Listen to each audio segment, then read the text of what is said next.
G'day guys, in Australia this 2012 Focus, you can't get the O-rings for these junctions up here behind the black plastic clips. They want to sell a redesigned heater core. I've just waited for this car to pressurise for half an hour before I made the video. I've successfully stopped the top one leaking. Okay, now when you're prying open these clips, the first sign would be if the clips spin really loosely like this bottom one will, right? That the O-ring has shrunk. That's the telltale.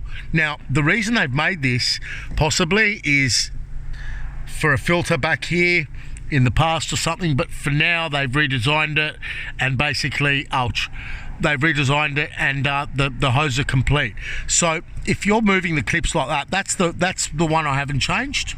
This is the one I've changed. I can't budge it, right? Number one, when you pry this open, if you do break that, I suggest you could use a hose clamp around there, but try not to break it because in Australia they're not available, right? Now, what you do, you carefully,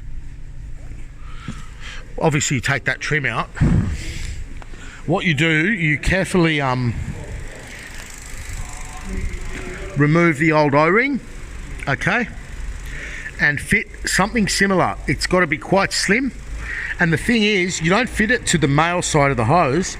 You go into the female side on the groove inside and you fit that on the inside of the groove. Now, if you want to go putting Celastic in there to hold it and wait for it to dry because you're scared you're going to dislodge the O-ring, that might be all right for you to do. But in my personal opinion, Celastic is going to slow it down, as in pushing the male into the female. So now what I've done, I've put this in the groove of the female side, which is the heater core side, right?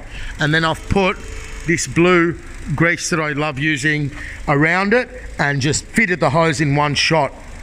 Okay, if you're gonna go pulling it in and out thinking, have I dislodged the O-ring? Forget about it, you're gonna wreck it. Now, if you're gonna dislodge the O-ring, you're gonna know about it because the hose won't go in. So the whole key here is to put this inside the groove and then fit that other hose in, and it should go in firmly but without too much resistance. If you're forcing the hose in, you're going to pinch the O-ring, and then you refit that clip exactly in its correct location. Make sure the two hoses are pushed together. The reason I didn't make the video prior to this is that I needed to know that I'm going to fix the car before I tell you guys what to do with it. So that's basically it. The car's pressurizing now, and now that I know I fixed one, now I'm going to go and change the other, and I'm going to give the customer the option because it could turn into a bit of a nightmare if I pinch that second O-ring, and you know, so his original leak has now been fixed, and I'll call him up and ask him, do you want to do the other side? Okay, it's only a matter of time from when it's going to leak. Okay, but now the leak is fixed and he's going to be very, very happy. So yeah, carpets are wet, very, very wet, and we could see it. So when the car was hot, it didn't leak that much, but when the car was cooling down, it was just dripping even though the heater valve was switched off. Okay, now you can see that it looks like the leaks from down there. It's not. It was leaking from there behind the back of the hose and then dripping down. So that's all fixed. Very, very satisfying. Okay, and I was then happy to make the video to help all you innocent victims out with these Ford Focuses. The owner of this car said it's the worst car he's ever had in his life, repeated DSG failures and stuff like that. So, you know, without that DSG issue, they're not too bad. Make sure that you fill the car very, very slowly. Okay, allow the air to purge through here. You'll see it. Don't touch those, they'll break as well. And if you're going to open this and coolant's going to fly out everywhere, you got a problem. Any German car, that's how you open it when it's hot, right? You can see now it's purging a few more bubbles out. So make sure you take your time to purge the cooling system properly.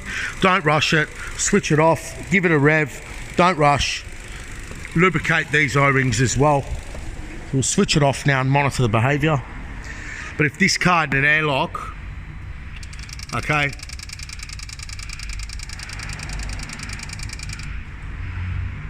If this car had an airlock, it would have blown up everywhere. So take your time filling them up.